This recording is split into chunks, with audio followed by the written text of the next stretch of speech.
ኣብ ሰሜን ወሎ ኣርሚ 31 ፍሉይ ዓወት ተመዝግብ ከም ዘላ ተሓቢሩ ኣብ ካብ ዓሰብ መንእሰያት ውዳበ ከም ዝተኻየደ ከም ዝተሓበረን ስርዓት ብልጽግናን ኃይል አየር ናይታ ሀገርን አውሽት መሬት ክልል ትግራይ ዘካይዶ ዘሎ ናይ ድሮንን ነፈርቱ ኪናትን ደብዳባት ጆኖሳይደር ውልቀ መላኺ ስርዓት ብልጽግና ኣብ ቤት ትምህርቲ መጥቃዕቲ ድሮን ከም ዝፈጸመ ተገሊጹሎም ኤርትራዊት ሞዴል ስኒት ሃብተ ኣብ ንውድድር ትመርሕ ከም ዘላ ከም ዝተገለጸን ሃገራዊ ድሕንነት ኤርትራ ብልጽግና ኣብ ልዕሊ ትግራይ ንዝጀመሮ ቆልዕ ኩናት ዝወሰነ ውሳነታት ጥምረት ዝተብሃለ ውዳብ ሓይሊ ኣኺቡ ዛዚሙ ናብ ወተሃደራዊ ስጉምቲ ንምእታው ምውሳኑ ተገሊጹሎም ስጋት ኩናት ፌደራልን ትግራይን ይዓቢ ከም ዘሎ ኤርትራዊት ስኒት ሃብተ ኣብ ተወልደ መድህን ኣብ ውድድር ሚስ ወርልድ 2026 ብልዑል ድምፂ ትመርሓላ ኤርትራዊት ሞዴል ስኒት ሃብተ ኣብ ተወልደ መድህን ኣብቲ ዓለማዊ ውድድር ጽባቐ ሚስ ወርልድ 2026 ንሃገራዊ ወኪላት ተሳትፍ ምህላዋ ይፍለጥ ስኒት ኣብዚ ውድድር እዚ ብህዝባዊ ድምፂ ንመወዳድርታ ብሰፊሕ ጋብ ብምርሓቅ ቀዳመይቲ ኮይና ትርከብ ስኒት ሃብተ ኣብ ክሳብ ሕጂ ብዝተወሃባ ድምፂ ልዕሊ 4 ሚልዮን ማለት 4,086,472 ድምፂ ብምርካብ ነቲ ውድድር ብቀዳም ምነት ትመርሐላ ካብ ሃገራት ኣፍሪቃ ዝሳተፋ ዘለዋ ተወዳድርቲ ኣብዚ ሕጂ እዋን ብዘለዎን ደረጃ መሰረት ካብ ኤርትራ ስኒት ሃብተ ኣብ ልዕሊ 4 ሚልዮን ድምፂ ካብ ኢትዮጵያ ሩት ይርጋለም ልዕሊ 2 ሚልዮን ካብ ናይጀርያ ሶያ ካርቢ ጆርጅ ልዕሊ 1.8 ሚልዮን ድምፂ ተሰሪዐን ይርከባ ኣገዳስነት ድምፂ ህዝቢ እዚ ውፅኢት እዚ ንኤርትራ ኣብ ዓለማዊ መድረኽ ጽባቐ ዓብይ ስም ክተሓድር ዝገብር ኮይኑ ስኒት ናብ ዝቕፅል ደረጃ ንምሕላፍ ድምፂ ህዝቢ ወሳነ ታራ ከም ዘለዎ ይፍለጥ ስለዚ ሓፍትና ስኒት ኣብ ዓለማዊ መድረኽ ብጽቡቕ بيتمرح سلازلا إذا زميرنا يزلنا صعري أمو داتا أنت كيف شيل دمسنا بمهام نعوتا أوتنا حدا إرتراوي أب على ما ومدخنا يحبر ربحان سم هاجر زاد المقعبي عقميو سلازي كم عقمنا دمسنا بمجزاء نسنيتنا بتشاف عودنا صحيا كنبل نفتو قدامي حيلتات صمدا ويدم حيلتات امرات كاب معراب بدوبات السودان كاب سمين بجنبار رايا لاماطا كاب مبرق دما ببورين ميلان سفيح مدلوات غيرهم هلاوم جيمون قال أي أوش تخلل عم حراز كير زلقتم حيلتات فانا كاب قد دبي كينات وصيام أبنطف نايس أرامت قاعد استراتيجي متوامن كاب تجراين إيرتران جبسن سفيح دقة في جبر اللوم هلاون جيمام أب جنبار رايا لاماطا قوبتات زوبل زي ترأي من قصاص نسراويت بالسجنا بملء كبابا كأتو زخ القناتات مهلاون أحدثات سراويت تجراي بفلاي دم أرم 31 نطف من قصاص بمقبارة بالعلى أحدثات فيدرال كبيد حدا قافت إيرام هلوا جيمون بزي مسارات دم سراويت بالسجنا كابز أنا حامس مراتنا بمكلخال عردتات كسحب والسينالام نزسي عودم سراويت بالسجنا كاب جنبارة يلا ما تقوسين ختم والديان قرميت قديفو أب كباب مرسى عردتات كحز والسينالام ندحريت أب من سحاب زنبرا سراويت بالسجنا فانا بالعلي هند بتومت قاعد بمخفات نت مسمرات حديقو ندحريت سحاب زنبرا قاف لاي بموقع أب العلي صف زي بالكسارة وريد اللالهم أبز سرحيت أب تخال أي وسانة استراتيجيكا ومسمر ميلا كي عصوز سجأ بالسجنا ناب تفرا سيحبون أب تفرا كعرر وسينالا بخالي وجند ما سراويت بالسجنا دحر زي الداقم صفعت شرارنا بمعرابا بيلو ناب تقراين مقتاوز نبراوت انقديفهم ناب مكلا خالي عرجتات كسحب وسينالا كبل حدش وسانتاتن السلالفتاتن بالسجنا أكالي عوالا جونوسايدر ولك ملاخي أبي أحمد بتأزاز حورات عرب إمريتس أب السودان زكايرو زلو دبداب درون كبيد واغان داخفولو كاسيدي ركم لمون درون جونوسايدر بلسغنا أبي أحمد أب كمروك بسراويت السودان توقع كمزت حمششت تغليصلهم كتما كمروك اتازل على استراتيجيكا وربحا كمزلو وازن غرلا كتما أب السودان أب كلل السماوي أبي ناب كلل بينشانغول غومز أب زدو كبابي كم تركب زفلاتيوم تادرون نحيلتات RSF كتحجز جونوسايدر بلسغنا بتأزاز حورات عرب إمريتس كمز تلاختكوا انت تجلسم منغست السودان كاب سعود عرب بملكع حجز رخبو ازيو زمناو مخوانو زنقرلو صار اي رادار تقيمم ነተን ድሮናት ካብ ሰማያት ይርግፈን ከም ዘሎ ዝፍለጥ እዩ ሰራዊት ሱዳን እስከ ሕዚ ቁጥረን ንጹር ዘይኮነ ዋንነተን ናይ መንግስቲ ኢትዮጵያ ዝኾነ ካብ ከተማ ባህር ዳር ኮነ ካብ ካልኦት ክፋላት ኢትዮጵያ ዝብገሳ ድሮናት በተደጋጋሚ እንዳውደቀን ይርከብ እዚ ድማ ስርዓት ብልጽግና በተደጋጋሚ ክምክሕለን ዝጸንሐ ድሮናት ኣብ ሰማያት ውጽኢት ከም ዘይኻላ ዘመላኽት እዩ እንዳተባሃለሉ ይርከብ ጆኖሳይደር ስርዓት ብልጽግና ህዝቢ ኣብ ዝግልገለሎም ትካላት ኮነይሉ ዘካይዶም ዘሎ ደብዳባት ድሮን ውድቀቱ የቀላጥፍ ከም ዘሎ ዘመላኽት ይክብሉ ኣማሕዳሪ ወረዳ ሳሓርቲ ሳምረ ኣይተ ኪሮስ ጥዑማይ ገሊጾም ኣብ ወረዳ ሳሓርቲ ሳምረ ከተማ ግጀት ኣብ ዝርከብ ካልኣይ ብርኪ ቤት ትምህርቲ ትማሊ 20 ነሓሰ 2018 ዓመተ ምህረት ብኣቆጻጽራ ገዝ ከባቢ ሰዓት 4 ናይ ምሸት ብትሉ መንገዲ ኣብ ልዕሊ ንብረት ህዝቢ ዝኾኑ ህንጻታትን ናውትታትን እቲ ቤት ትምህርቲ ዘነጻጸረ ናይ ድሮን መጥቃዕቲ ከም ዝተኻየደ ሓቢሩሎም በቲ ዝተፈጸመ መጥቃዕቲ ድሮን ድማ ከይዲ መምሃርን ምስትምሃርን ንምቅልጣፍ ብሓገዝ ተረኸባ 35 ኮምፒውተራት ሓዊሱ መምሃሪ ክፍልታት ማለት እውን ሓደ ብሎክ ሙሉ ንሙሉ ሓደ ብሎክ ድማ ብኸፊል ዕንወት ከም ዝበጽሖም እቶም ዋና ኣማሕዳሪ ይገልጹ ኣብቲ ከባቢ ምንም ዓይነት ናይ ሰራዊት መንቀስቃስ ኣብ ዘይብሉ ህዝቢ ኣብ ገዝኡ በሰላም ኣብ ዝዓረፈሉ ግዜ እቲ መጥቃዕቲ ምፍጸሙ እቲ ጆኖሳይደር ስርዓት ባዕቅለ ጽበት ኮነይሉ ህዝቢ ንምርዓደ ንብረት ንምዕናው ዝፍጽሞ ዘሎ እምበር እዚ ዝበሃል ወተሃደራዊ ዒላማ ዘይብሉ ናይ ፈራሓት በትሪ ከም ዝኾነ ክፍለጥ ይግባእ ክብሉ ድማ መምህር ኪሮስ ጥዑማይ ወሲኾም ይሕብሩ በተስተፈጸመ ናይ ድሮን ደብዳብ ህዝቢ ከምዚ ዓይነት መጥቃዕታት ክፍጸሙ ከለው ናብቲ ደብዳብ ዝተፈጸመሉ ቦታ ክእከቡ ከም ዘይብሎም ዓርሶም ክከላኸሉሉ ናብ ዝኽእሉ ከባቢታት ክንቀሳቀሱ ከም ዝግባእ ድማ ይሕብሩ ህዝብና በሰላም ንኽነብር ኩሎም ዘይተመለሱ መሰረታዊ ሕቶታትና ንኽረጋገጹ ብደጀንን ግንባርን ሰሚርና ብሄራዊ መኸተና ብምዕዋት እቲ ስርዓት ንሓንሳእና ሓዋሩን ከነቃብጾ ይግባእ ክብሉ ድማ መልእክቶም ይሕልፉ ዋና ማሕዳሪ ዞባ ዶብ ምብራቅ ትግራይ ኣይተከላለ ሓጋዚ ብግድም ድማ እቲ 20 ነሓሰ 2018 ዓመተ ምህረት ብኣቆጻጽራ ገዝ ከባቢ ሰዓት 4 ምሸት ህፃናት ኣብ ዝመሃረሉ ቤት ትምህርቲ ግጀት ስርዓት ኣብይ ኣሕመድ ደብዳብ ድሮን ከም ዘካየደ በደብዳብ ድሮን ዝስኮን ቃልሲ ክህሉ ከም ዘይኽእል ድማ ኣብቲ ኣብ ዕላው ፌስቡክ ገጾም ዘስፈርዎ ጽሑፍ የመላኽቱ ሰራዊት ትግራይ ኣብ ሰሜን ወሎ ቁልፍ መስመራት ከም ዝተቆጻጸረ ተሓቢሮም ሕጂ ዝተረኸበ ሰበር ዜና ከም ዝገለጸው ኣርሚ 31 ምስ ፋኖ ብጥምረት ብትወስዶ ዘላ ስርሒት ድፍዓት ወረርቲ ብምምንዛዕ ቁልፍ መስመራት ከም ዝተቆጻጸረ ተገሊጾም ሰራዊት ትግራይ ብዝተፈላለዩ ኣንፈታት ናብ ግዝኣት ኣምሓራ ኣትዩ ከም ዝርከብ ዝገለጹ ፍልፍላትና እቲ ስርሒት ኣብ ልዕሊ ኣብ ድፍዕ ዓሪዱ ዝነበረ ሰራዊት ብልጽግናን መሻርክቱን ተወሰደ መብረቃዊ ስርሒት ከም ዝኾነ ተገሊጹ ኣላ ዛጊድ ብዘሎ ሓበሬታ መሰረት ዝተቃጸላ ታንክታትን ድሩዓት መኻይንን ጥራሕ 12 ከም ዝበጽሓነ ትውጊ ይቕጽል ከም ዘሎን ካብቲ ግንባር ዝተረኸበ ትኩስ ሓበሬታ ገሊጹ ኣላ ኣብ ወሎ ዝግበር ዘሎ ጥሙር ምጥቃዕቲ ሓይልታት ፋኖን ሰራዊት ትግራይን ስዒብ ወረዳታት ሰሜን ወሎ ነፃ ይወጻእ ከም ዘለዋ ፍልፍላት ፋኖ ገሊጾም ኣለዎም ፋኖን ሰራዊት ትግራይ ካብ ሓይልታት ጥምረት ውሽጢ ስጦም ቃል ኪዳን መስሪቶም ኣብ ምግስጋስ ዝርከቡ ሓይልታት እንትኾኑ ብልጽግና ድማ ኣብ መንጎ ሰራዊት ትግራይን ፋኖን ጎንፀነ መፍጣር ምዕራብ ትግራይን ራያን ከም መጻወት ካርድታት ክጥቀመለን ተጽዕኖ ፈጠርቲ ዝበሃሉ ከምኒ አንዳርጋቸው ጸገ ብሚሊዮናት ገዚኡ ስራሕ ጀሚሮ ከም ዘሎ እዩ ዝግለጽ ዘላ እዚ ከም ዘይለን ሃለወ ሃገራዊ ድሕንነት ኤርትራ ብልጽግና ኣብ ልዕሊ ትግራይ ንዝጀመሮ ቅልዕ ኩናት ዝወሰነ ውሳነታትን ኣሰላልፋ ሓይልታትን ብዝምልከት ምሽጥራዊ ሓበሬታ ቃሊዖም እቲ ድሕንነት ዘቃልዖ ምሽጥራዊ ሓበሬታ ብልጽግና ከም ዝስዕብ ቀሪቡ ኣሎ ኣዘዝቲ ሰራዊት ብልጽግና ኣብ ህጹጽ ኣኼባ ቀኒዮም ኣለዉ እዚ ብሃለቃ ስታፍ ኢታማጆር ብርሃኑ ጁላ ዝተመርሐ ህጹጽ ኣኼባ እዚ ንኣባይታ ዘሎ ህልወይ ወተሃደራዊ ኩነታት ንምግምጋምን ሓድሽ ስትራቴጂ ንምሕንጻጽን ዓሊሙ ዝተኻየደ ኮይኑ ኣብ ሰለስተ መሰረታውያን ነጥብታት ተዛትዩን ገምጊሙን ኣላ እንሰገር አንፈቱ ጠፊኡ ዘረከብ ዘሎ ስርዓት ብልጽግና ትማሊ በመደበር ቴሌቪዥን ናይታ ሃገር ኢቢሲ ቢሎ ኣብ ገጻት ፌስቡክ ሓደ ጽሑፍ ኣስፊሩ ይርከብ ኣሎ እዚ ስርዓት ብልጽግና ኣስፊሩ ዘረከብ ዘሎ ጽሑፍን ያሕሊፎ ዘረከብ ዘሎ መልእኽታትን ኣዝዩ ዘገርም ኮይኑ ይርከብ ንዝሓለፈ 3 ዓመታት ባህርን ኣፍደገ ባህርን ይብጻዕነዩ ወደብ ዓሰብ ናይ ኢትዮጵያ እዩ ኤርትራ ብኸመይ ናጽነታ ረኺባ ወደብ ዓሰብ በየናይ መንገዲ ናብ ኤርትራ ኸይዱ ሰነዳት ክንረክብ ኣይከኣልናን ዝበለ ዕሸል መርሓ ናይቲ ሃገርን ባይቶ ወከልቲ ህዝቢ ናይቲ ሃገርን እዚ ትማሊ መንግስቲ ናይቲ ሃገር ኣውፂዎ ዝርከብ ዘሎ ሓበሬታ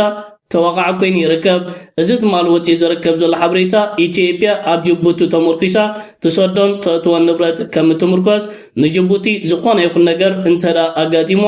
ኢትዮጵያ ቁጠባ ኣብ ዓበይቲ ሓደጋታት ከም ዝወድቕ ስለዚ ኢትዮጵያ ካልኦት ወደባት ኣሃሶ ምባል ከም ኣማራጺ ክትጥምት ከም ዝጸንሐት ሕጂኻ ናይ ሶማሊላንድ ወደብ በርበራ ሓደ ካብቲ ዓበይቲ ኣማራጺታታ ከም ዝኾነ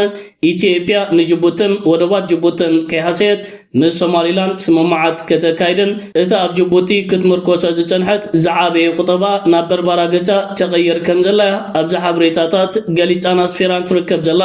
ብተወሳኺ ኣብዚ መልእኽቲ ኢትዮጵያ ካብ ኢጋድን ሕብረት ኣፍሪካን ምስተን ኣብ ማያት ቀይሕ ባሕሪ ብጽዒት ዘለዎን ሃገራት ብምትሕብባር ጸጥታ ቀይሕ ባሕሪ ክተውሕሱን ባይታን ዕድልን ክፍጠረላ ጻውዒታት ኣቕሪበላ እዛ ሃገር ባሕርን ኣፍ ደገ ባሕርን ከም ዘይብላ ተኣሚና ትርከብ ንዝሓለፈ 3 ዓመታት ግን ኢትዮጵያ ባሕርን ኣፍ ደገ ባሕርን ይብጽሓና ብምባልያ እዛ ሃገር ከተዕገርግር ጸኒሓ ብዓብዩ እዚ ትማሊ ኣብ ኢቢሲ ቀሪቡ ዝርከብ ዘሎ ከምዚ ዓይነት ትንታነታት ዘንፍቶ ዝዓበየ ጉዳይ እንተዳሃልዮ ሕብራት ኢማራት ዓረብ ምስ ኢትዮጵያ ብምሽራኽን ብምትሕብባርን ንጅቡቲ ክትሃስን ክትቀጽዕን ተበጊሳ ምህላዋዩ ኣብ መንጎ ጅቡትን ሕብራት ኢማራት ዓረብን ምሰሓባት ነይሩ ዲፒ ወርልድ ዝተባሃለ ናይ ሕብራት ኢማራት ዓረብ ዝዓበየ ትካል ኣብ ምምዕባል ወደባት ዝሰርሕ ኣብ ጅቡቲ ዘካይዶ ዝነበረ ስራሓት ሙሉእ ብምሉእ ደው ኢሉ ካብቲ ሃገር ክስጎግ ይተራዩ እዚ ኸኣ ንጅቡትን ንሕብራት ኢማራት ዓረብን ክሳብ ኣብዚ ሕጂ እዋን እናሰሓበን ዝርከብ ዘሎ ጉዳዩ ድሕሪዚ ዲፒ ወርልድን ሕብራት ኢማራት ዓረብን ናብ ሶማሊላንድ ብምቕናዕ ኣብ ወደባት ናይ ሶማሊላንድ ዝተፈላለዩ ትሕተ ቅርፂ ከዋድዱ ጸኒሖም ኣብዚ ሕጂ እዋን ሙሉእ ብምሉእ ዛዚሞሞ ይርከቡ ኣለው ኢማራት ንኢትዮጵያ ሓንቲ ካብተን ሎጂስቲክን ኣፅዋራትን ፊናንሳዊ ሓገዛትን ትገብር ሃገር እያ ኢትዮጵያ ካብ ሕብራት ኢማራት ዓረብ ዝመጻ ትእዛዛት ኣብ ባይታ ከተተግበር ትግደድ ሃገር እያ ስለዚ ኢትዮጵያ ንወደባት ጅቡቲ ብምግዳፍ ናብ ሶማሊላንድ እናቀየረት ትርከባላ ኣብዚ መልእኽታት ሓሊፎን ሰፊሮን ዝርከብ ዘሎ ጉዳይ እውን ንወደባት ጅቡቲ ከያሰና ወደባት ናይ ሶማሊላንድ ንጥቀመሉ እዋንን ሰዓትን ኣኺሉ ክትብልያ ኢትዮጵያ ኣፍሊጣ ትርከብ ዘላ ዝገርም ጉዳዩ መንግስቲ ጅቡቲ ነዚ ነገር በየናይ ዓይንን በየናይ መንገድን ክጥምተዩ ክንከታተሎን ክንዕዘቦን ኢና ኢትዮጵያ ኣብ ዓመተ 2024 ምስ ሶማሊላንድ ዘይሕጋዊ ውዕላት ምስ ከተመት ቀዳመይቲ ዝተቃወመት ሃገር ጅቡቲ ነይራ ምክንያቱ ኢትዮጵያ ንወደባት ናይቲ ሃገር ትጥቀም ቀዳመይቲ ስለ ዝነበረት ሕጂ ኢትዮጵያ ንወደባት ጅቡቲ ምግዳፍ ናብ ሶማሊላንድ ገጻ ተቕናዓላ እዚ ኸኣ ሕቡራት ኢማራት ዓረብ ኮነኢልካ ንጅቡቲ ንምቕጻዕን ንጅቡቲ ቁጠባ ንምህሳይን ተካይዱ ዘላ ምንቅስቃሲ ፓፓጋሎ ስርዓት ብልጽግና ሕቡራት ኢማራት ዓረብ ዝበለቶ እናፈጸመ ይርከብ ኣብ መንጎ ጅቡቲን ኢትዮጵያን ኣብ ዝመጽእ ቀረባ እዋናትን ሰሙናትን ምፍሕፋሕን ዲፕሎማስያዊ ወጥሪ ክንከታተሎን ክንዕዘቦን ኢና ኣንፈቱ ዘጥፈ ስርዓት ብልጽግና ካብ ጅቡቲ ናብ ሶማሊላንድ ገጾ ኣንፈቱ ቀይርሎ ኤምባሲታት 22 ኣባል ሃገራት ሕብረት ኤውሮጳ ከምኡውን ዓባይ ብሪጣንያ ኖርዌይ ካናዳን ሕብረት ኣፍሪቃን ኣብ መንጎ መንግስቲ ፌደራልን ሕወሓትን ዘሎ ወጥሪ ከም ዘሻቀሎምን ንኽልቲኦም ወገናት ንምቅርራብ ዝግበር ጻዕሪ ድማ ሙሉእ ደገፍ ከም ዘለዎም ገሊጾም ኣብቲ ወፂ ዘሎ ሓበራዊ መግለጺ ኣብቲ ብከቢድ ድርቂ ተሃሲ ዘሎ ክልል ትግራይ ሕጂ ወተሃደራዊ ግጭት ምውላዕ ንህዝቢ ሰሜን ኢትዮጵያ ኣዕናዊ ክኸውን ይክብሉ ኣጠንቂቖም ኣለዉ ዲፕሎማስያውያን ልኡኻት እዘን ሃገራት ኣብ ኢትዮጵያ ነዚ ዝገለጹ ብረቡዕ ኣብ ዘውፅዎ ሓበራዊ መግለጺ ኮይኑ ካብተን ኣብቲ መግለጺ ዝተኻተታ ሃገራት ኤውሮጳ ፈረንሳ ዓዲ ጣልያን ጀርመን ቤልጅየምን እስጳኛን ይርከበን ሕብረት ኤውሮጳ ከምኡውን ዓባይ ብሪጣንያ ኖርዌይን ካናዳን ኣብ ዘውፅዎ መግለጺ እውን ኩነታት ሰሜን ኢትዮጵያ ብከቢድ ስክፍታ ይከታተልዎ ከም ዘለዉ እዮም ሓቢሮም እዚ መግለጺ ዝወፅእ ዘሎ ንክልላዊ መንግስቲ ትግራይ ዝመርሕ ዘሎ ሕወሓት ኣብዚ ዝሓለፈ ቀረባ መዓልታት ኣብቲ ክልል ብተደጋጋሚ ብመንግስቲ ፌደራል መጥቃዕቲ ሰብ ኣልቦ ነፈርቲ ከም ዝተፈጸመ ኣብ ዝሕብረሉ ዘሎ እዋን እዩ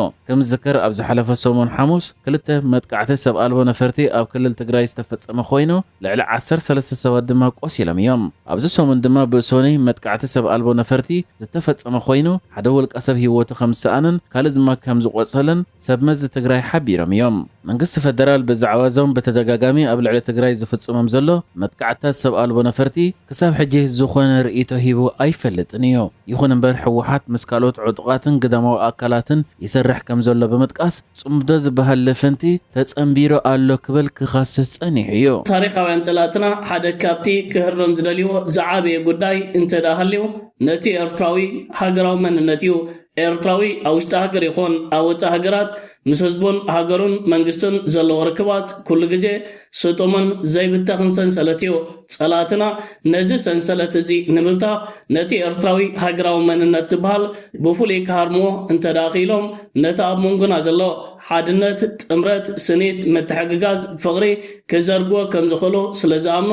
ዝተፈላለዩ ፈተነታት ኣካይዶም كعوت لي كالون حجون إرتراونت ممليسو الناسسنن النعنببن النبلعلعن يركب الله تمالي إرتراوان أو تهجرات زركبو حبونات رابع جنبار نتان هزبان هجران وكيلا أو الدر كونجناني علم تسادف زلا حفتنا سنيت هبتاب دمتنا موهب حيا المسرعات كايدونيرهم إذا تغير زركب زلا كم زعينة مسرعات كل إرتراوي أبدت فلالي محبراوي مراقبيتات كفيسبوك كساب يوتيوب كابيتيوب كساب تيك توك كاب تيك توك كساب تويتر زنبرة كخون كلو نتن بدحري أزلوا تورادرتي نايتيبيان كمون ناي نيجيريا بعد فتات حليفات تنتركب الله حفتنا موديل سنيت هبتاب نزك كم زعينة كوزرتات كتبته أب تاريخ ميس وورلد تقدميتي كوينات ركب الله أب كم زعينة حاتير نايجزي مقان كم زعينة دمت أزرخبت تواراداري كساب حجي اللان إذا زرقنا حدا حكي انت داخليو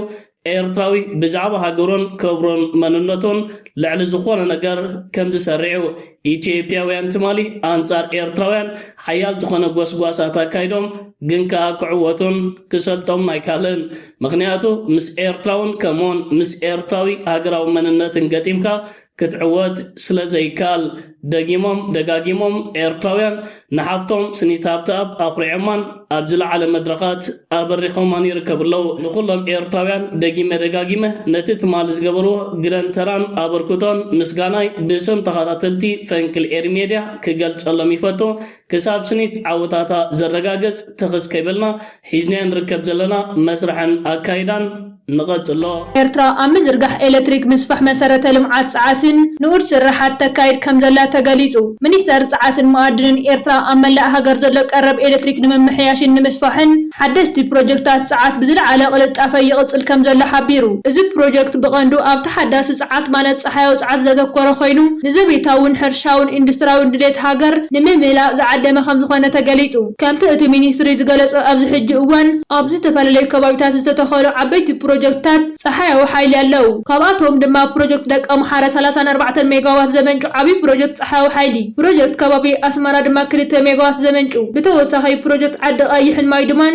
كلتنا 25 ميجاوات زمنج حدش بروجكت ساعات كم زلا قاليزو إذا بمت حبار كوبانات ساعات تشاينا CEEC زسرح زلا بروجكت أبز حتى رجزان اللي 200 شح أبايت السدراك قرب إلكتريك نمسح زعلما إيو إذا دما أبها قراو طبعا محبراو نبره حزبن عبي لوتي كم زمس يقلص منقست إيرترا أقول نظام بروجكتات لدك هاجر أو عودة تكنولوجيا ساعات زلوا عقمين معوي سافحنا يسلطنا مدباتي كاير كم زلا قاليزو أبكاب عصب ودابا من إسيات كم استخايدة قاليزو أبزوبا دوبا كح بحرة أبن الزوبا دوبا ودانكالا من محدار كبابة أبو كيلوما ودابا من إسيات نمحيال زعل ما أخيبا كم استخايدة تحبيرو إتا أخيبا من إسيات نقحاتهم نمعباين أبها قراو قداز زلوام أطمامتان من اللي زعل ما مخانوان من جتات كب عصب حبيروم أبتخبابة من إسيات نمنكح نموداب زكاير زلو نتفتات كنا أركم زقباء زملكاتا نايتخبابة من محدار محبر ودابا من إسيات سرحون محيال كسرح مخانوان بتوساق قاليس الله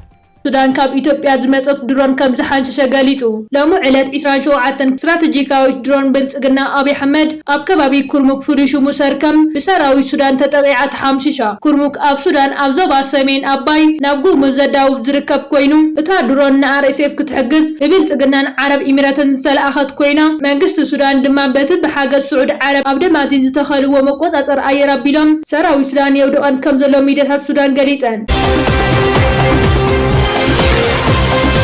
ኣብ ኔፓል ብዘገጠመ ሃንደበታዊ ውሕጅ ልዕሊ 167 ሞይቶም ኣብ ኔፓል ምስ ቻይና ኣብ ዘዳቡ ከባቢታት ብዘገጠመ ከቢድ ሃንደበታዊ ውሕጅ ናይ መሬት ምንሽርታትን ብውሕዱ 167 ክሞቱ ከለዉ ኣማዒት ዝኾኑ ድማ ከም ዝጠፍኡ ሰበስልጣን እታ ሃገር ገሊፆም። እቲ ሓደጋ ብረቡዕ 26 ናሓሰ 2026 ኣብ ሰሜናዊ ኔፓል ዝርከብ ዞባ ራስዋ እዩ ኣጋጢሙ። ጠንቂ እቲ ሓደጋ ድማ ኣብቲ ምስ ቴቢቲ ቻይና ዘዳቡ ኣክራናት ዝነበረ በረዳዊ ሰንሰለት ተሰባቢሩ ብምውራዱ ዝተፈጠረ ናይ መሬት ምንሽራት ድሕሪ ዝመፀ ብርቱዕ ውሕጅን ምዃኑ ተመራመርቲ ይገልጹ ኣለዉ። እቲ ውሕጅ ንሓያሎ ኣባይቲ መንገድታትን ድልድላትን ፀራሪጉ ይርከብ። ብፍላይ ኣብ ከባቢ ኒዋኮት ዝርከብ መንበሪ ኣባይቲ ብጭቃ ተደፊኖም ተሪፎም ከም ዘለዉ ተገሊጹ። ሓይልታት ጸጥታን ሰራሕተኛታት ረድኤት ኔፓል ኣብቲ ከባቢ ተዋፊሮም ዝተጎድኡ ሰባት ናይ ምርዳእን ዝጠፍአ ናይ ምድላይን ስራሕቲ ይቕጽሉ ከም ዘለውን ይኹን እምበር እቲ ውሕጅ ንመንገድታት ስለ ዘዕነወ ቴሌፎናት ኢንተርኔት ስለ ዘቋረፀን ስራሕቲ ህይወት ኣድሕን ኣዝዩ ኣጸጋሚ ኮይኑ ከም ዘሎ ተሓቢሩ። እዚ ሓደጋ እዚ ኣብቲ ዞባ ካብ ዘጋጥሙ ዝኸፍአ ተፈጥሮኣዊ ሓደጋ ሓደ ኮይኑ ይምዝገብ ኣሎ። ሳይንስታት እዚ ፍጻመ እዚ ምስ ምውሳኽ ሙቐት ዓለም ተተሓሒዙ ኣብ ከባቢታት ኣክራናት ሂማልያ ዝርከቡ በረድ ዝቐለጡን ዝስበሩን ዘስዕቦ ሳዕቤን ምዃኑ የመላኽቱ።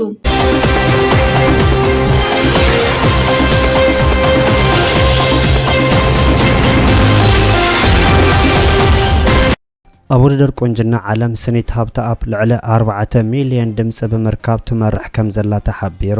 ኣብ ውድድር ቁንጅና ዓለም ኤርትራዊ ስኒት ሃብተኣብ ልዕሊ 4 ሚልዮን ድምፂ ብምርካብ ትመርሕ ከም ዘላ ዝተገለጸ ኮይኑ ኣብ መበል ካልኣይ ደረጃ ሩት የርጋዓለም ኢትዮጵያዊት 2 ሚልዮን ድምፂ ብምርካብ ኣብ ሳልሳይ ደረጃ ድማ ናይጀራዊ ሰውየ 1.8 ሚልዮን ድምፂ ብምርካብ ይስዕብአን ከም ዘለዋ ተሓቢሩ። ኣብ ጽዑቕ ኣኼባ ዝቐነየ ቅድሚ ሕዚ ጽምዶ ብዝብል ስያመ ዝፍለጥ ሕዚ ከዓ ብጥምረት ሹም ዝጽዋዕ ዘሎ ሓይሊ ኣብ ዝሓፀረ ግዜ ስርዓት ብልጽግና ንምእላይ ብምውሳን ኣኼብኡ ከም ዛዘመ ተገሊጹሎም። ንዝሓለፉ ሰሙናት ኣብ ኣኼባ ዝቐነየ ጥምረት ብዝብል ስያመ ዝፍለጥ ብርክት ዝበሉ ኣንጻር ስርዓት ብልጽግና ዝተወደቡ ዕጡቃት ሓይልታት ዝሓቆፈ እዚ ሓይሊ እዚ ስርዓት ብልጽግና ንሓንሳኣን ንሓዋሩን ንምእላይ ድሕሪ ስርዓት ብልጽግና ድማ ናይ ሓባር ናይ ሽግግር መንግስቲ ንምጥያሽ ዘኽእል ኣኼባ ከካይዱ መጽንሖም ተገሊጹሎም።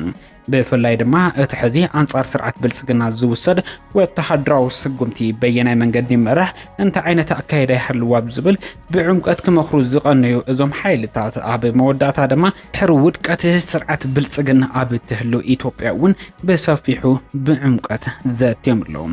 ኣብ መወዳእታ ኣብ ሙሉእ ስምምዕነት ክበጽሑ ዝኽኣሉ እዞም ሓይልታት ስርዓት ብልጽግና ንሓንሳኣን ንሓዋሩን ኣብ መደምሳስ ሙሉእ ንሙሉእ ከም ዝተስማዕምዑ ንምፍላጥ ተኻይሉሎም። እዚ መሰረት እውን እዞም ሓይልታት ኣብ ቀረባ እቲ ስርዓት ንሓንሳኣን ንሓዋሩን ካብ ስልጣን ንምእላይ ዝተደራጀወ ወተሃደራዊ ስጉምቲ ክወስዱ ምዃኖም ዝተገለጸ እንትኸውን ምስ ወተሃደራዊ ምንጭታት ተታሒዙ ዝበፅሐና ሓበሬታ ድማ ኣብ ዝቕፅሉ ሂደት መዓልታት እውን እቲ ወተሃደራዊ ስጉምቲ ክጅመር ከም ዝኽእል ተገሊጹሎም። ከም ዝፍለጥ ስርዓት ብልጽግና ሓይልታት ጽምዶ ዘካይድዎ ዘሎ ኣኼባ ንምዝራግ ኣብ ልዕሊ ትግራይ ደብዳብ ድሮን ብምፍጻም ቀፂሉ ድማ ብፕሮፓጋንዳን ሓይልታት ኣቢሉ ድማ ጽምዶ ፈሪሱ ዝብል ብዕራይ ወለደ ሓበሬታ ብምስርጫው ነቲ ዝተጀመረ ናይ ጥምረት ሓይሊ መንገዱ ከይቕጽል ዕንቅፋት ንምፍጣር ጻዕርታት ገይሩ ነይሩ። ኣብ መወዳእታ ግን እቲ ናይ ጽምዶ ሓይሊ ኣብ ሙሉእ ስምምዕነት ክበጽሕ ከም ዝኽኣለ ዝበጽሐና ሓበሬታ የመላኽት። ኣብ ከባቢ ዋን ላዌል ብዝተፈጸመ መጥቃዕቲ 3 ሰባት ተቐቲሎም። ኣብ ዞባ ታሕተዋይ ሸበሌ ሶማልያ ኣውራጃ ዋን ዋይል ኣብ ትርከብ ቁሸተ ሸረይ ብዕለት 26 ናሓሰ 2026 ብኣቆጻጽራ ምዕራባውያን ብዝተፈጸመ መጥቃዕቲ 2 ደቂ ኣንስትዮ ዝርከብዎም ብውሕዱ 3 ሰባት ከም ዝሞቱ ምንጭታት ጸጥታን ነበርቲ እቲ ከባቢ ምሕባሮም ተገሊጹ። ዋላ እኳ ሙሉእ ስፍሓት ናይቲ መጥቃዕቲ ንጹር ተዘይኾነ ካልኦት ሓያሎት ሰባት ተቐቲሎም ክኾኑ ከም ዝኽእሉ እንዳተገለጸ ይርከብ። ብርክት ዝበሉ እውን ከቢድ መቑሰልቲ ከም ዝበጽሖም ምንጭታት ንቢቢሲ ዝሃቦ ቃላት የመላኽት። እቲ መጥቃዕቲ ዝተፈጸመሉ ቦታ ቅድሚ ሕዚ ዕጡቃት ኣባላት ምልሻ ከም ዘይሕጋዊ መፈተሺ ናውጣ ይጥቀምሉ ምንባሩ ተገሊጹሎም። መባእታዊ ሓበሬታ ከም ዝሕብሮ ዕጡቃት አልሸባብ ተባሂሎም ዝተጠርጠሩ ሰባት እዮም ነቲ መጥቃዕቲ ፈጺሞም ክብሉ ይሕብሩ። ቁጥሩ ዝሞቱ ወይ ከዓ ዝቆሰሉ ሰባት ክውስኽ ከም ዝኽእል ድማ ስክፍታታት ከም ዘሎ ጸብጻባት ማዕኸን ዜና ባይዶ ኦንላይን የመላኽት። ስርዓት ብልጽግናን ሓይሊ ኣየር ናይቲ ሃገርን ኣብ ውሽጢ መሬት ክልል ትግራይ ዘካይዶ ዘሎ ናይ ድሮንን ነፈርቲ ኩናትን ደብዳባት ጌና ቀጻሊ ዘሎ ትማሊ ብኣቆጻጽራ ናይ ምብራቕ ኣፍሪካ ሰዓት 10 ድሕሪ ቀትሪ ምሸት ማለት እዩ ድሮናት ስርዓት ብልጽግና ኣብ ቤት ትምህርቲ ኣውሽጢ መሬት ክልል ትግራይ ደብዳባት ከም ዝፈጸማ ነቲ ቤት ትምህርቲ ሙሉ በሙሉ ከዕንዎን ከቃጽልዎን ከም ዝኻላ ብስእልታትን ቪድዮታትን ተሰኒዩ ካብ ክልል ትግራይ ሓበሬታታት ወፂሎ ሕብረት ኤውሮፓ ኣሜሪካ ካልኦት ኣካላት ኣብ መንጎ ስርዓት ብልጽግናን ሕወሓትን ርክባትን ዘርባትን ይካየድ እቲ ኩነታት ብሰላማዊ መንገዲ ይፈታሕ ካብ ምባል ሓሊፎም ናይቲ ሓይሊ ኣየር ኢትዮጵያን ስርዓት ብልጽግናን ኣብ ውሽጢ መሬት ክልል ትግራይ ዘካየደ ዘሎ ናይ ድሮንን ነፈርቲ ኩናትን ደብዳባት ክኹንን ወይ ተራዩን ከም መቐጸልታ ናትዩ ስርዓት ብልጽግና ትማላ ማሲኡ ኣብ ቤት ትምህርቲ ደብዳባት ፈጺሞም ኣካይዱን ዝርከብ ዘሎ እዚ ትማሊ ብልጽግና ኣካይድዎ ዝርከብ ዘሎ ከምዚ ዓይነት ደብዳባት ህፃናት ተምሃሮ ዝመሃሩሉ ኣብያተ ትምህርቲ እዩ ዝሓለፈ ቅንያት ብልጽግና ብዘካየዶ ደብዳብ ኣብ ከተማ መቐለ 16 ሰባት ቆልዓ ሰበይቲ ዝርከቦም ክሃስክ ኢሉ ነይሩ እዚ ስርዓትን ሓይሊ ኣየሩን ክሳብ ሕጂ ንዝኾነ ይኹን ወተሃደራዊ ዕላማታት ክሃርመን ከድምዕን ኣይካለን ደብዳባቱ ኸ ጌና ቀጻልሎ እዚ ትማሊ ኣብ ቤት ትምህርቲ ተፈጺሙ ዝርከብ ዘሎ ከምዚ ዓይነት ደብዳባት ዓናውን ኣሕዛንን ኮይኑ ይርከብ ሰራዊት ትግራይ ላዕለዎት ወተሃደራውያን ኣዘዝቲ ናይታ ክልል ኣብ ልዕሊ ስርዓት ብልጽግና ስጉምታት ክወስዱ ህዝቢ ትግራይ ብሃንቀውታ ይጽበሎ ኣብ ዝመጽእ ወርሒ መስከረም ዕለት 30 ሃገራዊት ጋንታ ኤርትራ ኣብ መጻረይ ግጥማት ዋንጫ ኣፍሪቃ አንጻር ሃገራዊት ጋንታ ደቡብ ኣፍሪቃ ፀወታ ከተካይድ ኮይና እቲ ግጥም ድማ ኣብ ግብጽ ክካየድ ምዃኑ ተገሊጹ ኤርትራ ብፌደሬሽን ኩዕሶ እግሪ ኣፍሪቃ ወይ ካፍ በቁዕ ተባሂሉ ኩሉ ዘማልአ ስታዲየም ዘይብላ ብምዃና እቲ ኣብ ሜዳ እትጻወቶ ግጥም ኣብ ሳልሰይቲ ሃገር ክጽወት ምዃኑ ድሮ ተፈሊጡ ነይሩ ሕጂ ድማ ግብጽ ንኤርትራ ኣብ መሬታ ክትጻወት ተቐቢላታ ዘላ ኮይና 30 መስከረም ዝካየድ ግጥም ሃገራዊን ጋንታ ደቡብ ኣፍሪቃን ኤርትራን ድማ ኣብ ግብጽ ክካየድ ምዃኑ በዋበት አልአህራም እትበሃል ግብጻዊት ማዕከን ጸብጺባላ ከም ዝፍለጥ ሃገራዊት ጋንታ ኤርትራ ኣብ ዝእዋን ብናይ ቀደም ሓለቓ ጋንታ ግብጻዊት ጋንታ ዘማልክ ከምኡ ድማ ሃገራዊት ጋንታ ግብጽ ዝነበረ ህሻም እትምራሕ ዘላ ኮይና ነቲ ኣብ ሳልሰይቲ ሃገር ክትጻወቶ እትግደድ ኣብ ሜዳኣ ክካየድ ዝግባኦ ፀወታ ድማ ኣብ ግብጽ ከተካየድ እያ ከም ዝፍለጥ ሃገራዊት ጋንታ ኤርትራ ኣብ ዝናይ ሎሚ ዓመት መጻረይ ግጥማት ዋንጫ ኣፍሪቃ ኣብ ምድብ 4 ምስ ሃገራውያን ጋንታታት ደቡብ ኣፍሪቃ ጊኒ ኬንያን ተቐሚጣ ዘላ ኮይና ኬንያ ከመ እንጋዲ ድማ ብቐጥታ ተሓልፍ ብምዃና ካብቲ ምድብ ሓንቲ ጋንታ ክትሓልፍ እያ ቅድሚ ናብ ዝመጻረይ ግጥማት ምሕላፋ ድማ ኣብ ቅድሚ መጻረይ ግጥማት ሃገራዊት ጋንታ እስዋቲኒ ኣብ ሞሮኮ ገጢማታ መንባራ እውን ይፍለጥ ኣብ ወረዳ ኢሮፕ ብድርቂ ዝተጎዱ እንስሳት ንምድሓን 1.5 ሚልዮን ብር ዝግመት ቀለብ እንስሳን ሓገዝን ከም ዝተገበረ ተገሊጹ ብሰንኪ ድርቅን ሕጽረት ዝናብን ኣብ ህይወት እንስሳ ዝተፈጠረ ጽልዋ ንምቕናስ ንዝተጎድኡ እንስሳ ንምድሓን ዝውዕል ሓገዝ ተገይሩ ክብል ዝገለጸ ኣብ ወረዳ ኢሮፕ ጣብያ ኣርዓ ሓላፊ ማሕበራዊ ጉዳያት ኣይተ ሽፈራ ስብሓት እዮም እቲ ሓገዝ ብዝግባእ ብምክፋል ኮነ ብምምሕዳር ዝተጎድኡ እንስሳ ንምሕዋይ ከም ዝስራሕ እውን ይጠቕሱ እቲ ሓገዝ ብቲክቶከር ብስራት ዝተረኸበ ምዃኑ እውን ሓላፊ ወሲኾም ይሕብሩ ተረብሕቲ እቲ ሓገዝ ብወገኖም ቲክቶከር ብስራት ንዝገበረሎም ሓገዝ ምስጋኖም ብምቕራብ ኣብቲ ወረዳ ዝያዳ ዘጽግም ዘሎ ሕጽረት ማይ ቀለብ እንስሳን ካልእ መሰረታዊ ድጋፍ ክግበረሎም ጻውዒት ከም ዘቕረቡ ርክብ ሓበሬታ እታ ወረዳ ሓቢሩሎም ነገራት ኣሜሪካ እናሓደረ እናገደደ ይኸይዳሎ ኣሜሪካ ኣብ ጉዳይ ሱዳን ሒዛቶ ትርከብ ዘላ ቄናን መርገጺታት ብጣዕሚ ዝሕዝን ኮይኑ ይርከብ እዚ ሃገር ዝሓለፈ 3 መዓልታት ኣብ ባይቶ ጸጥታ ውድብ ሕብራት ሃገራት ምስ ሕብራት ኢማራት ዓረብ ብምትሕብባር ኣብ ልዕሊ ሰራዊት ሱዳን እገዳታት ንኽንበር ጸቕጥታትን ንድፈ ሓሳብን ኣቕሪባ ነይራ ነቲ ኣሜሪካ ዘካየደቶ ከምዚ ዓይነት ምንቅስቓሳት ዝበዝሓ ሃገራት ዓለም ክነጽጎ ትራይን ነይረን ሕጂ እውን ኣሜሪካ ኣብ ጉዳይ ሱዳን ካልዓቢ ጌጋ ፈጺማ ትርከበላ ፍሉይ ልኡኽ ዶናልድ ትራምፕ ንጉዳያት ኣፍሪካን ሃገራት ዓረብን ትማሊ ናብ ፕረዚደንት ቻድ ናይ ቴሌፎን ርክባትን ደወላትን ብምክያድ ሱዳን ኣብ ውሽጢ መሬት ቻድ ዝፈጸመቶ ናይ ኣየር መጥቃዕትታት ኣሜሪካ ከም ዘይተቐበሎ ሱዳን ካብ ተግባራታ ክትዕደብን ክትቁጠብን እቲ ኣብ ሱዳን ዝካየድ ዘሎ ኩናት ኣብ ሱዳን ደው ክብላ ኣለዎ ክብል እዩ መልእኽታት ይሕሊፉ ቻድ ሓንቲ ካብተን ብደዋት ኣቢላ ንተቃዋምቲ ሓይልታት RSF ዕጥቅን ኣፅዋራትን ተሰጋግር ሃገር እያ ጫድ ሰራዊታን ዜጋታታን አውሽጥ መሬት ሱዳን ምስተቃም ተሓይልታት RSF ተሰሊፎም ኩናት ናይቲ ሃገር እናጋደዶ ዝርከብ ዘለውዮም ፍሎይሎክ ዶናልድ ትራምፕ ንጉዳያት አፍሪካን ሃገራት ዓረብን ኣብ ክንድን መንግስቲ ጫድ ነታ ኣብ ሱዳን ዝገብሮ ዘሎ ምትእትታው ደው ከብሎ ፃውዒታቱን ፀቕጣቱን ዝገበር ብግምታሉ ኣብ ልዕሊ ህዝቢ ሱዳን ፀቕጣት ከካይድ እዩ ዝፍትን ዘሎ እዘኻ እቲ ሓደ ዝሕዝን ሸነኽናይ ዝጉዳዩ ኣሜሪካን ሕቡራት ኢማራት ዓረብን ኣብ ሱዳን ሒዘንኦ ዝረከባ ዘለዋ ቋምን ኣካይዳን ምስ ኬንያን ኢትዮጵያን ብምዃን ተቃምቲ ሓይልታት RSF ህላውነቶም ንምርጋፅ ከም ዝኾነ ሚእቲ ካብ ሚእቲ ተረጋጊፁ ይርከብ ኣሎ መንግስቲ ኣሜሪካ ንሕቡራት ኢማራት ዓረብ ፀቕጣት ገይሩ ንጎረባብቲ ሃገራት ኢትዮጵያን ሊብያን ጫድን ደቡብ ሱዳን ናብ ሱዳን ዕጥቅን ኣፅዋራትን ከይኣቱ ነዘን ሃገራት መምርሒታት እንተዳሂብዎን ኣብ ሱዳን ዝካየድ ዘሎ ኩናት ኣብ ውሽጢ ሰሙናት ክውዳእን ክድምደምን እቲ ዝበለፀ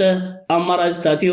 ኣሜሪካ ርያ ከም ዘይረኣየት ሰሚዓ ከም ዘይሰምዐት ብግምታሉ ንሰራዊት መንግስቲ ሱዳን ነቲ ሃገርን ነቲ ህዝብን ዝከላኸል ዘሎ ክትሃርም ምፍታና ዝሐዝን ጉዳያት ናይ ትማሊ እዩ ክቡራት ተኸታተልቲ ፈንቅል ኤሪ ሜድያ ካብ ጉዳያት ሱዳን ከይወፃና ትማሊ ልዕሊ 250 ዝኣኽላ መካይን ብወገን ሊብያ ከምኡውን ብሮባት ጫድ ኣቢለን ናብ ውሽጢ መሬት ሱዳን ከኣትዋ ዝፈተና ሓይሊ ኣየር ናይ ሱዳን ከቃፅለንን ክህምኾነን ክኢሉ ነይሩ ሰበስልጣን ሕቡራት ኢማራት ዓረብ ነቲ ንምብራቃዊ ሊብያ ተቆፃፂሩ ዝርከብ ዘሎ ጀነራል ከሊፋ ሓፍታር ምስ ሰሓባት ከም ዝተፈጥረ መራኸቢታት ሃገራት ዓረብ ፀብፃባት ይዝርጋሕ ኣለዋ ሕቡራት ኢማራት ዓረብ ምስ ከሊፋ ሓፍታር ዝሰርሑ ኣካላት ፀጥታን መሳርሕቶን ንሰራዊት መንግስቲ ሱዳንን ሓይሊ ኣየር ናይቲ ሃገርን ምስጢራዊ ሓበሬታታት ብምሃብ ነቲ ብመንገዲ ሊብያን ጫድን ኣቢሉ ናብ ውሽጢ መሬት ሱዳን ናብ ተቃምቲ ሓይልታት RSF ዝበፅሕ ዕጥቅን ኣፅዋራትን ክቃፀል ይገብሩ ከም ዘለው ሕቡራት ኢማራት ዓረብ ብምረት ክስታታ ከም ዘቕረበት ዝሕበር እዚ ትማሊ ተቃፂሉ ዝርከብ ዘሎ ናይ ሕቡራት ኢማራት ዓረብ ኣፅዋራት ናብ RSF ክበፅሕ ዝተሓስበ 4.5 ቢልዮን ዶላር ከም ዝግመት እዩ ተሓቢሩ ዘሎ ሕቡራት ኢማራት ዓረብ ቁጠባ ብከምዚ ዓይነት መንገዲ ይዳኸማሎ ብዓብይውን ኢራን ኣብ ልዕሊ ዝሃገር ድሕሪ ዘካየዶ ተደብዳባት ቁጠባ ናይቲ ሃገር ናብ ንቡር ደረጃታት ክምለስ ኣይከኣለን ሓይሊ ኣየር ሱዳን መትሓዚ ተሳኢሞ ይርከብ ኣሎ ንተቃምቲ ሓይልታት RSF ብሮባት ዝተፈላለዩ ሃገራት ዘእትዎ ዕጥቅን ኣፅዋራትን ሎጂስቲክን ምቅፃልን ሓደ ካብቲ ዝዓበየ ዓውታት እዩ ኣብ መንጎ ኢማራትን ከምኡውን ንምብራቃዊ ሊብያ ተቆፃፂሩ ዝርከብ ዘሎ ጀነራል ከሊፋ ሓፍታር ተፈጢሩ ዝርከብ ዘሎ ከምዚ ዓይነት ምሰሓባት ንህዝብን ሰራዊትን መንግስቲ ሱዳን ዓበይትን ከምኡውን ኣርባዕ መቕሰባት እዩ ኣብ ክልል ትግራይ ከቢድ ደብዳብ ድሮን ተፈጺሙ ሎሚ ሐሙስ 27 ነሓሰ 2026 ኣብ ክልል ትግራይ ከቢድ ደብዳብ ድሮን ከም ዝተፈጸመ ተገሊጹ እቲ ደብዳብ ሎሚ ንግሆ ኣብ ዝተፈላለዩ ከባቢታት ትግራይ ዝተኻየደ ኮይኑ ብፍላይ ኣብ ወረዳ ሰሓርቲ ከተማ ግጀት ዝርከብ ካልኣይ ብርኪ ቤት ትምህርቲ ከም ዝተሃረመ ተሓቢሩ ብመሰረት ካብቲ ከባቢ ዝረኸበናዮ ሓበሬታ እቲ መጥቃዕቲ ኣብ ልዕሊ ንብረት ህዝቢ ዝኾነ ህንፃን ናውቲ ቤት ትምህርትን ዘነጻጸረ እዩ ነይሩ ብሰንኪ እቲ ደብዳብ ንምምሃር ምስትምሃር ተምሃሮ ንምጥቃም ዝተዳለወ 35 ኮምፒውተራት መምሃሪ ክፍልን ሓደ ብሎክ ህንፃን ሙሉእ ብሙሉእ ዓኒኮም ዘሎ ተገሊጹ ዋና መምህር ወረዳ ሰሓርቲ መምህር ኪሮስ ጥዑሙ እቲ መጥቃዕቲ ሰራዊት ምንቅስቃስ ኣብ ዘይብሉን ህዝቢ ብሰላም ኣብ ዘዕርፈሉን ግዜ ምፍጻሙ እቲ ስርዓት ንህዝቢ ንምርዓድን ንብረት ንምዕናብ ዝገበሮ እዩ ክብል ኮኒኑ መንግስቲ ክልል ትግራይ እውን እቲ ስርዓት ኣብ ልዕሊ ትካላት ህዝቢ ዝፍጽሞ ዘሎ ደብዳብ ድሮን ውድቀቱ ዘቀላጥፍ እዩ ክብል ገሊጽዎ እዚ ከምዚ ኢሉ እንከሎ ኣብ መንጎ ፌደራል መንግስቲ ኢትዮጵያን ሓይልታት ትግራይን ዘሎ ወጥሪ እናዕበየ ይኸይድ ከም ዘሎ ይግለጽ ኣሎ ብሰንኪ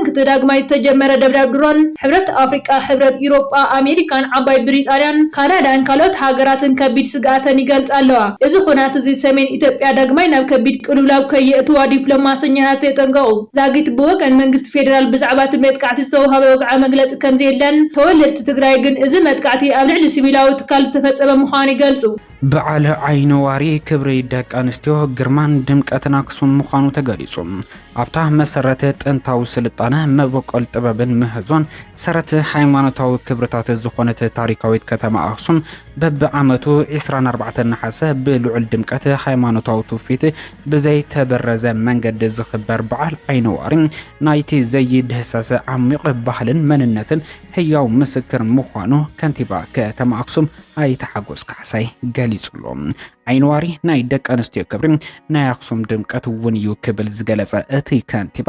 ከተማ አክሱም ካብቶም ኣብ ውሽጣ ዝሓቆፈቶም ብዙሓት ዝድህሰሱን ዘይድህሰሱን ታሪካውን ሓድግታት ሓደ ዝኾነ በዓለ ዓይኒ ዋሪ ብደቂ ኣንስትዮ ዝደምቕን ናይ ህዝብና ናይ ዘመናት ክብርታት ዘንጸባርቕ ዓብዪ በዓል ምዃኑ ይሕብሩ ከንቲባ ሓጎስ ካሕሳይ ብምኽንያት መቀረብ እቲ በዓል ኣመልኪቶም ኣብ ዘሕለፍዎ መልእኽቲ እዚ በዓል እዚ ናይ ደቂ ኣንስትዮ ክብርን ብጽሒትን ኣብ ሕብረተሰብና ዘለዎን ቦታን ልዑል ኣስተዋጽኦን ብግልጺ ዝሕብርን ዘጉልሕን እዩ ዝበሉ ኣይተሓጎስ ፍሉይ ባህላውን ሃይማኖታውን ሓድጊ ሃይማኖታዊ ትውፊት ከይለቐቐ ካብ ወለዶ ናብ ወለዶ ክመሓላለፍ ዝጸንሐ ንዓለም ዘድንቕ ህያው ሓድጊ ናይ ክብሉ ሓቢሮም ኣለዉ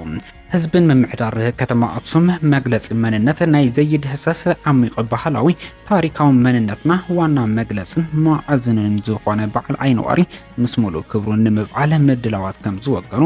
ከም ዝሓበሩ እዩ ሓበሬታን ርክብን ህዝቢ እታ ከተማ ኣብ ዝዘርጎ ሓበሬታ ዝገልጽ ጉዳይ ዋነት ከተማ አዲስ አበባ ክሳብ ሕጂ መዕለብ ከም ዘይረኸበ ገሊጹ 4000 ሓማኸርቲ መራሕትን ዘሳተፈ ማዕድ ምክክር ኢትዮጵያ ድሕሪ ናይ ሓደ ወርሒ ወግዓዊ መድረኽ ምኽረ ብወግዒ ድሕሪ ምዛሙ ፖለቲካውያን ሰልፍታት ኢትዮጵያ መግለጽታት የውፅኣ ከም ዘለዋ ተሓቢሩ ኣብቲ ናይ ዘተን ምኽሪ መድረኽ ክሳተፉ ጸንሑ ዝተፈላለዩ ሰልፍታት ኢትዮጵያ ብዛዕባ ሰፍሒ ዘተ ቅሬቶኦም ክገልጹ ጸንሑ እኳ ይኾኑ ሰልፈ ኢትዮጵያን ዜጋታት ንማሕበራዊ ፍትሒ ወግዓዊ መግለጺ ሂቡ ከም ዘሎ ተሓቢሩ እቲ ሰልፊ ኣብቲ 5 ነጥብታት ዝሓዘ መግለጺ እዩ ኣብቲ ናይ ዘተ መድረኽ ካብ ዝተለዓሉ ጉዳያት እቲ ኮሚቴ ኣሪቑ ጽረቢሉ ዝኾነ ከይተረፈ ንህዝብን መንግስትን ከቃልሖ ክሕብርን ከሎ እቲ ዝተባሃለ ከይጎድል ወይ ከይመሓየሽ እቲ ሰልፊ ተሓሳሲቡ ኣሎ እቲ ዘተ ተዛዚሙ ምህላው ዝጠቐሰ ሰልፊ ኢትዮጵያ ንማሕበራዊ ፍትሒ ኩሉ ተጋባኣ ዝኸተመሉ ጉዳይ ጥራይ ከም ዝቐበልውን ዝገለጸ ኮይኑ መልኣተ ናይቲ ጉባኤ ዘይመልአ ዝኾነ ይኹን ውሳነ ከም ዘይቀበላ ነጺሩሎ ኣብቲ ኣጋጣሚ ዝቐረቡ 400 ለበዋታት ከም ዝነበሩን እቶም ለበዋታት ናብ ህዝቢ ክቐርቡ ከም ዘለዎምን እቶም ለበዋታቱ ምክትታል ክግበረሎም ከም ዘለዎም እቲ ሰልፊ ገሊጹ ከም ዘሎ ይሕበር ናይቲ ብዙሕ ዝፈሰሰ መድረኽ ውጽኢት ኣብ ግብሪ ምስ ወዓለ ጥራይ ዝፍለጥ ምዃኑ ዝገልጽ እቲ ሰልፊ ኣብ ኣተገባብራ ናይቲ ነጥብታትን ለበዋታትን ፍሉይ ክንክን ክግበር ከም ዝግባእ እውን ኣጠንቂቑ ኣሎ እቲ ኮሚሽን ናጻን ሕጋውን ኣካል ካቕቦም ከም ዘለዎ እቲ ዝቆመ ናጻ ኣካል እውን ንኹሉ ነጥብታት ከሳልጥ ከም ዝግባእን እቲ ሰልፊ ዝወሰኸ ክኸውን ከሎ ልዕሊ ወርሒ ዝተኻየደ ክትዕን ዘተን ፋይዳ ዘይብሉ ከይተርፍ ስክፍታ ክስምዖ ግድን ምዃኑ እውን ኣዘኻኺሩ ኣሎ ኣብቲ ናይ ምክክር መድረኽ ወገኑ ኣጠማምታ ሓደ ካብ ቀንዲ ብድሆ ኮይኑ ምንባሩ ኣብ ሓደ ዘይቀውም ዝተዛብዓ ካይዳ እውን ኣካል ናይቲ ጉድለት ምንባሩ እውን ዝተሓበረ ክኸውን ከሎ ብፍላይ ኣብ ጉዳይ ከተማ አዲስ አበባ ከቢድ ዘይምስማዕ ምኽሳቱ የርድእ አዲስ አበባ ዋና ከተማ ኢትዮጵያ ጥራይ ዘይኮነ እንተለይ እውን ከተማ ክልል ኦሮሚያ ምዃና ዘመልከተት መግለጽታት ጉዳይ አዲስ አበባ ከቢድ ወጥሪ ዝፈጠረ ምንባሩ እውን ሓቢሩ ኣሎ ኣብቲ ሰፊሕ ናይ ዘተ መድረኽ ዝተበጽሑ ስምዕን ፍልልይን ናብ ዝምልከቶ ኣካል ክርከቡ ምዃኖም ዘመልከተ ናይቲ ኮሚሽነር ኮሚሽን ፕሮፌሰር መስፈን እቲ ናይ ዘተ ኣጋጣሚ ኣብቲ ወርሒ ዝተወድአ ዘይኮነ ልዕሊ 4 ዓመታት ኣብ ዝተፈላለዩ ንኡስ ከባቢታት ክካየድ ጸንሐ ምዃኑ እውን ወሲኹ ምርድኡ ብተወሳኺ ተሓቢሩሎ አብይ አሕመድ ናብ 21/2018 ዓ.ም ዘውግሕ ለይቲ 4 ፈረቓን ሰዓታት ከባቢ ኣብ ልዕሊ ካልኣይ ብርኪ ቤት ትምህርቲ ግጀት ደብዳብ ድሮን ከም ዝፈጸመ ተሓቢሩ ኣላ እቲ ደብዳብ ድሮን ኣብ ዘዋዶ ምብራቕ ትግራይ ከተማ ግጀት እትርከብ ካልኣይ ብርኪ ቤት ትምህርቲ ዝተፈጸመ እንትኾን እቲ ከባቢ ምንም ዓይነት ወተሃደራዊ ምንቅስቓስ ከም ዘይብሉ ካብቲ ቦታ ዝተረኸበ ሓበሬታ የረድእ እዚ ነብሰ ወከፍ ትግራዋይን መሰረተ ልምዓት ትግራይን ታርጌት ብምግባር ጀኖሳይድ ኣብ ምፍጻም ዝርከብ ስርዓት ብልጽግና ላምውን ከባቢ ሰዓት 4 ምሸት ብዘካየደ ደብዳብ ድሮን ብሓገዝ ዝተረኸባ ኮምፒውተራት ሓዊሱ ሓደ ብሎክ እቲ ትምህርቲ ቤት እውን ከም ዝተቓጸለ ተገሊጹ ኣላ ስርዓት ብልጽግና መዓልታዊ ደብዳባት እናካየደ ኣብ ልዕሊ ሰላማውያን ሰባት ሞትን መቑሰልትን ኢሉ እውን ዕንወት መሰረተ ልምዓትን የብጽሕ ከም ዘሎ ተሓቢሮም ስለዚ ድማ እዚ ተስፋ ዝቆረጸ ስርዓት ካብ ዝገብሮ ዘሎ ዓይኒ የብለይ ስኒ የብለይ ዚ ዓይነት ደብዳብ ህዝቢ ትግራይ ባዕሉ ከከላኸል መጠንቀቕታ እናተዋሃቦ ዝርከቡ እንትኾኑ አብይ አሕመድ ዘካይዶ ዘሎ ደብዳብ ኣካል እቲ ትግራይ ምጽናት ፕሮጀክት ዝብል ፕሮጀክቱ ከም ዝኾነ ምሁራት እናገለጹ ይርከቦም እዚ ደብዳብ ድሮን ሲዕቡ ድማ ካብ ምሁራት ተጋሩ ህጹጽ መግለጺ ወፂ ኣላ አብይ አሕመድ በአባሳንጃ ቢሎን ትግራይ ክልተ ሰሙን ዝሓተተ ኮይኑ ዝድማ ትግራይ ነፂልካ ንምውቃዕ ዝዓለመ ከቢድ ሽርሐ ምዃኑ እቲ ካብ ምሁራት ተጋሩ ተዋሂቡ ዘሎ መግለፂ ኣስሚሩላ ኣሎ ዋና ነጥቢ መግለፂ ከም ዘከበል ይገልጽ አብይ አሕመድ ፈጺሙ ንሰላም ቅሩብ ኣይኮነን ሕጂ እውን ምድብዳብ ኣያቋረፀን እዚ ሰላም ረኣኾ ሞት ረኣኾ ዝኾነ አብይ አሕመድ ኣብተን በአባሳንጃ ቢሎ ዝሓተተን መዘናጋዕቲ ክልተ ሰሙናት እውን ደብዳብ ኣያቋረፀን አባሳንጃ ቀድመ ምንጾ ዝጀመረ እንሆ ክሳብ ሕጂ ብዘይ ምቁራጽ በብመዓልቲ ህዝቢ ድብደብን ንብረት ይዓነናላ መንግስቲ ህዝብን ሰራዊትን ትግራይ ምእንተ ሰላም ኢሎ ብዙሕ ዋጋ ከፊሉን ይኸፍልን ኣሎ እንተ እዚ ሓይሊ ጽንተት ግን ትግራይ ከየጥፋእ ኾይ ዓረፈን ኣብ ዝብል ጸረ ሰላም ቋሙ ጸኒዑ ህዝብናን ትካላተናን ይድብድብ ኣሎ እዚ ብስም ሰላምን ድርድርን እናሸጠ ብቆርማም ሸርማም እናደብደበን ኩሎ መደያዊ ዕፅባ ህዝቢ ብምድኻም ንምጽናት ዓሊሙ ዝሰርሕ ዘሎ ጸረ ሰብን ጸረ ሰላምን ልምዓትን ዝኾነ ሓይሊ ብልጽግና ብኸምዚ እናታለለን እናሸቀጠን ክነብር ኣይግባኣን በሰንኪ አብይ አሕመድ ኣብ ትሕቲ ናይ ህልውና ሓደጋ ዝወደቑ ኣካላትን ህዝብታትን ሓቢሮም ክቃለስዎን ክኣልይዎን ይግባእ ኩሉ ነገር ብሰላም ጽቡቕ ነይሩ ግን እዚ ሰላም እናበለ መቕታልን ምድብዳብን እዩ ስርሑ ኮይኑ ዘሎ ሰላም ንሕና እምበር ንሱ ኣይደለን እዚ ደጋጊሙ ኣርእየናን የርእየናን ኣሎ እዮም ስለዚ ትግራይ ምስ ዝኾነ ይኹን ኣንጻር እዚ ሓይሊ እዚ ዝቃለስ ኣካል ኮይና ኣንጻር ህልውናኣ ንዝተዓጠቐ ሓይሊ ካብ ምምካት ካሊእ መማረፂ የብላን ከምኡ ክኸውን ኣይደለየቶን ግን ዘይምዕዳል ኮይኑ እቲ ንግዚኡ ተዋሂብዋ ዘሎ ዕድል መማረፂን ንሱ ጥራሕ እዮም ስርዓት ብልጽግና ከም ስርዓት ክሰዓር ብቕልጡፍ ክወድቕን ክእለን እየ ዘለዎ ካብ ዝንላዓለ ስቓይና ኣብዚሑ ከይኸይድ ቶሎ ንምእላይ ዝሕግዝ ኩሎ መደያዊ ተሳትፎን ስምረትን ይሓተት ከበለት መግለፂ ምሁራን ተጋሩ ኣጠንቂቖም ብቱናይ አብይ አሕመድ ዓቢዱ ድዩ ሓሚሙ ድዩ ወዲቑ ድዩ የዋግዕ ድዩ ዘሎ እናተባሃለ ብዙሕ ነገር ዝውረር ዘሎ ንሕና ኢና ብዙሕ ዘይነብሩ የለን በር ሰማዕተይ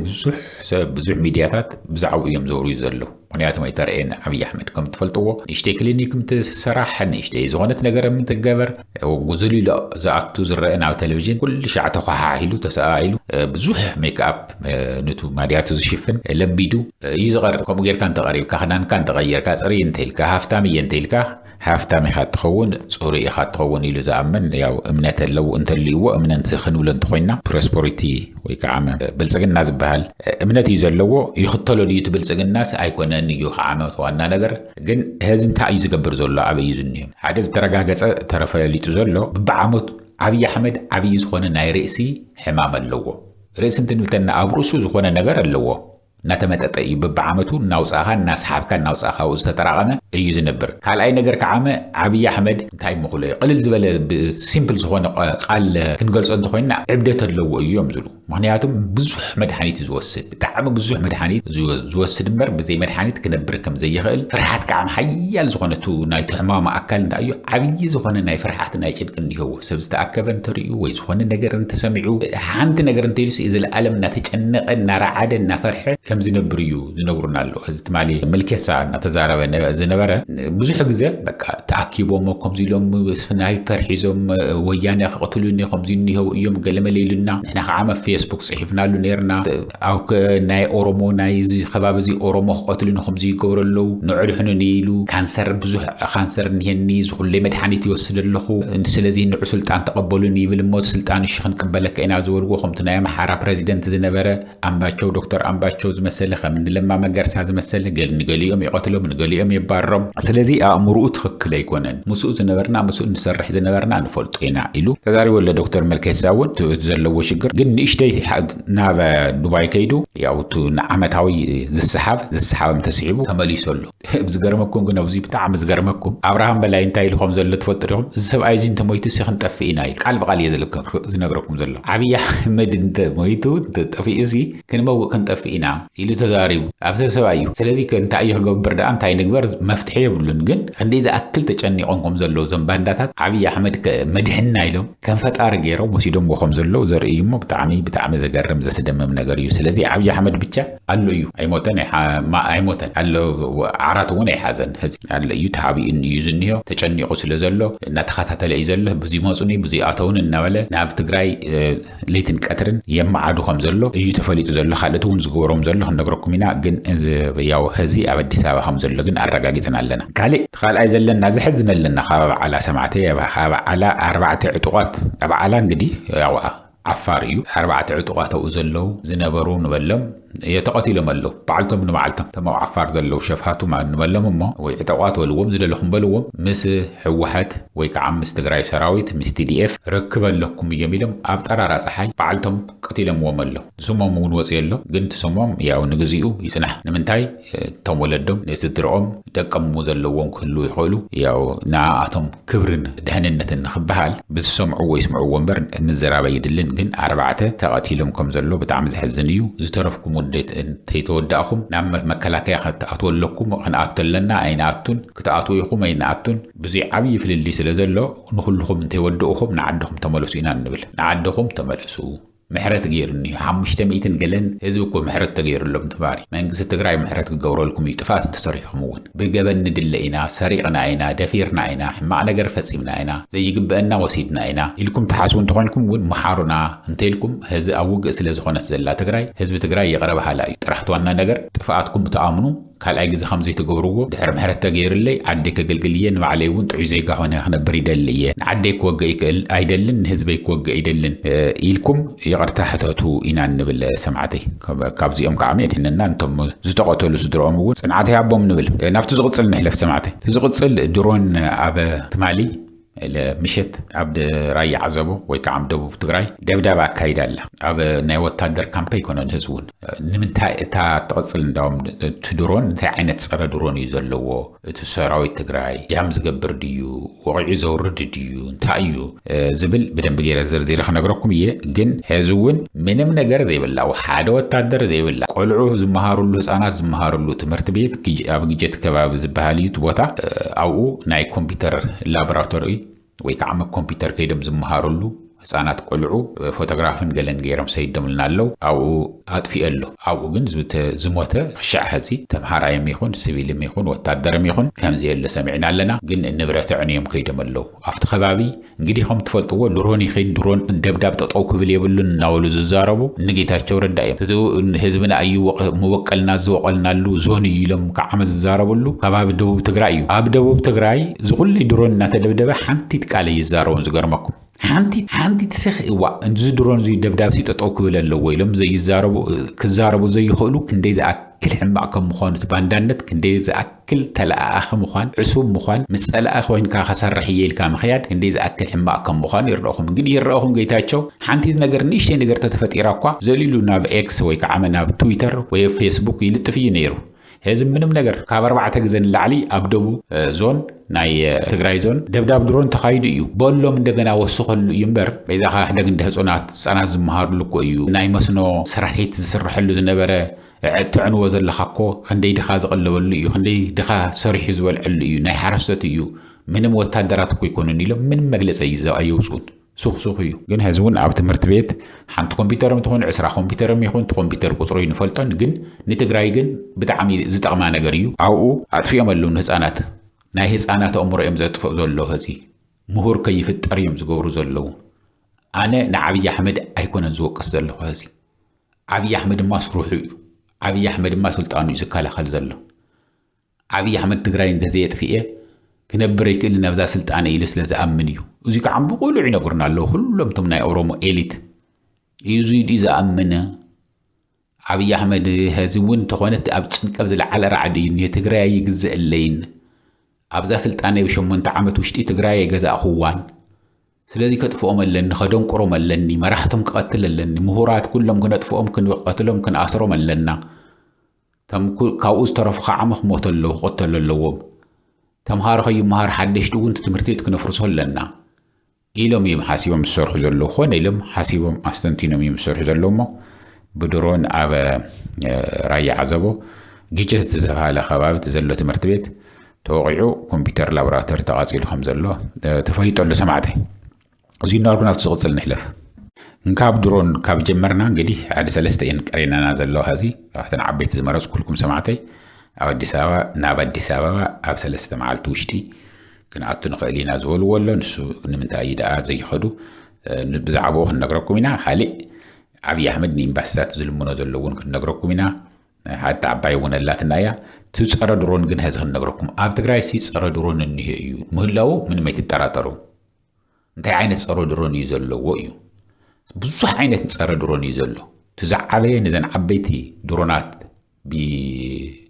ተኩስን ወቂዕን እዘን ኣኬቺ ዝበሃላ 34 ሚልዮን ዘውፅኣ ዊንግሎንግ ዝበሃላ ቻይና ስርሒት ዝኾና ንሳተን ወቂዕን ዝምለሳ እየን ካብ መዋፈሪ ኮይኖም ዝቋፀርዎን እዮም